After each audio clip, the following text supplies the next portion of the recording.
Welcome back to Insuring Hotels, Motels, and other types of accommodation risks. In this video, we're going to start exploring the underwriting aspects relating to life safety exposures, which is probably the single largest loss exposure for these types of risks. So welcome back. Welcome back to Insuring Hotels, Motels, and other types of accommodation risks. We're going to be talking about some underwriting concepts related to life safety exposures for hotels. Welcome back. As an underwriter, if I was going to isolate one risk factor to make sure it was well controlled for a hotel, it would be their life safety exposures. There's no other exposure presenting a higher exposure to large losses than life safety.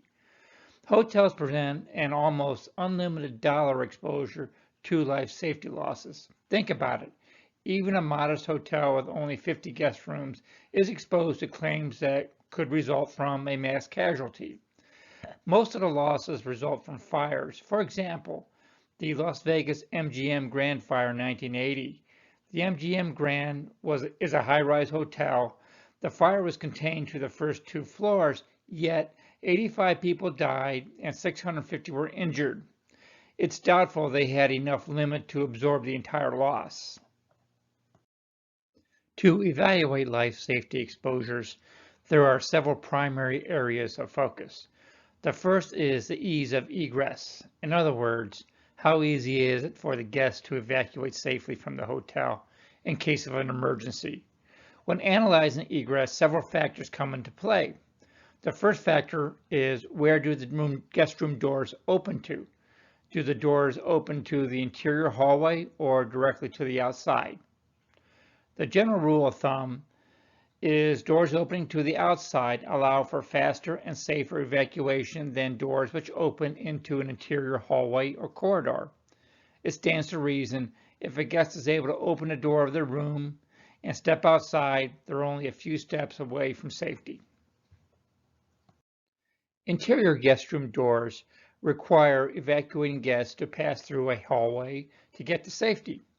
Those hallways are also likely to be filled with other panicked guests and possibly smoke, which increases the time and risk for additional injuries to occur.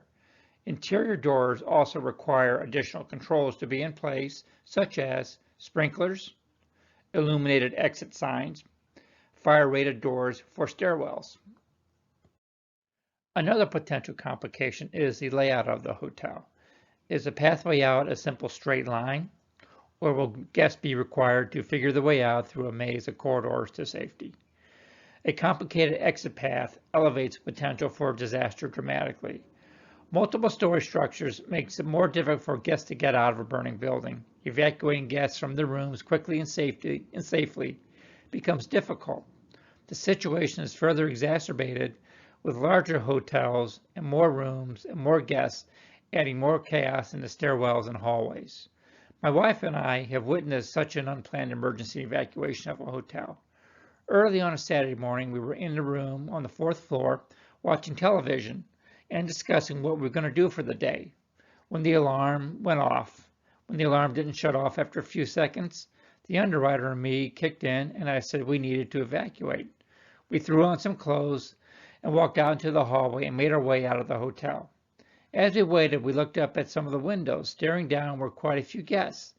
This episode brings up another point.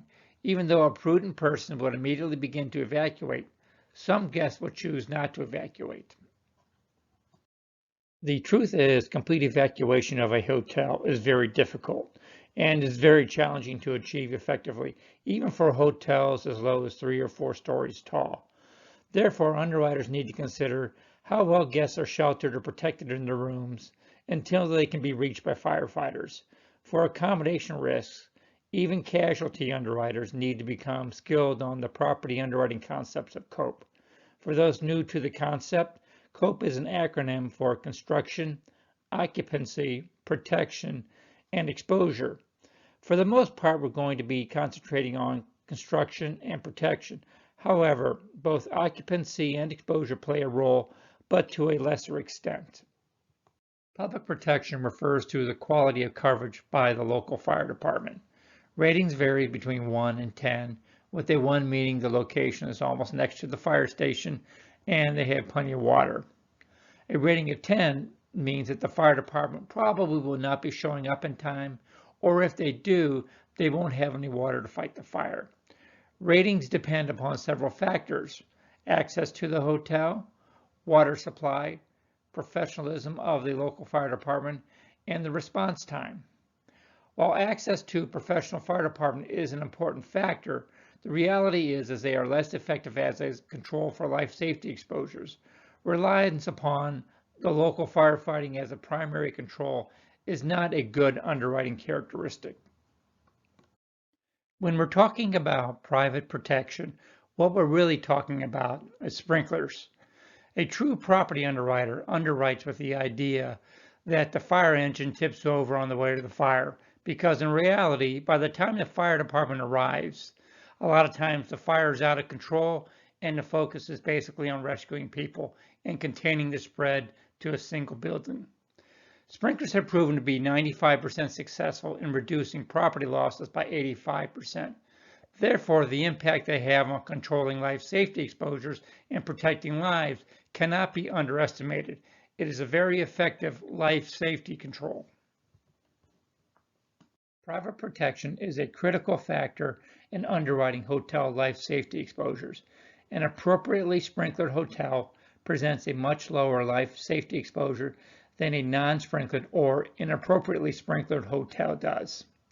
The sprinklers engage the fire, preventing the fire from getting out of control and even possibly extinguishing the fire before any injuries or deaths occur.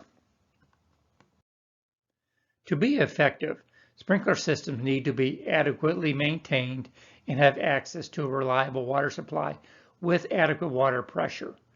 A reliable water supply is water provided through water mains.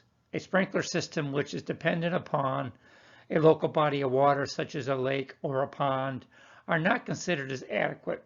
This is particularly the case in areas that are subject to harsher winter climates. For the most part, building codes require all hotels to be sprinklered. However, the same cannot be said of bed and breakfasts or vacation rentals. The ISO has RCP codes which designates whether a structure is considered sprinklered or not. If the first digit of the RCP code is a 4, ISO has inspected and evaluated the adequacy of the sprinkler system and determined it to be adequate. There is also a need for appropriate fire alarms and smoke detectors. The gold standard for alarms and smoke detectors is being hardwired with a battery backup.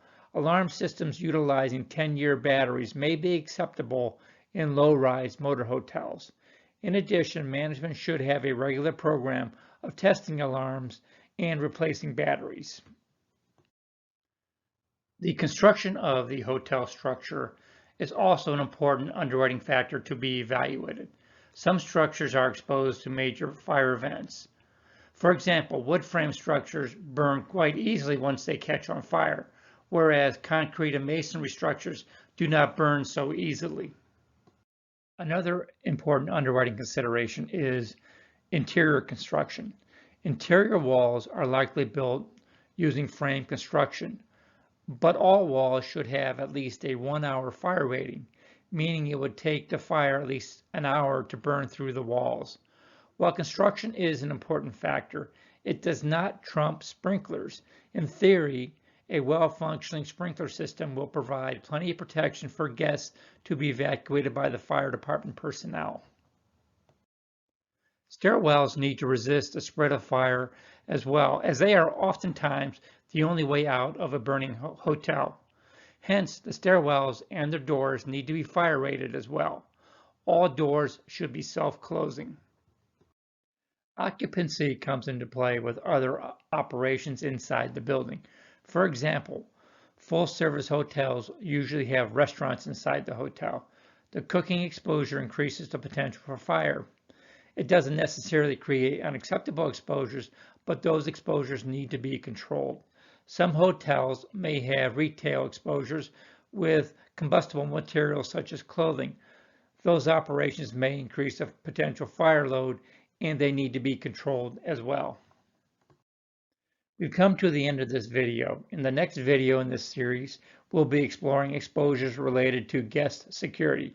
If you found this video helpful, please be sure to like it and subscribe to future videos. If you have any questions about the subject matter in this video, please leave them in the comments section below or email us at richard.uwresource@cox.net. Remember to like this video and subscribe to our channel.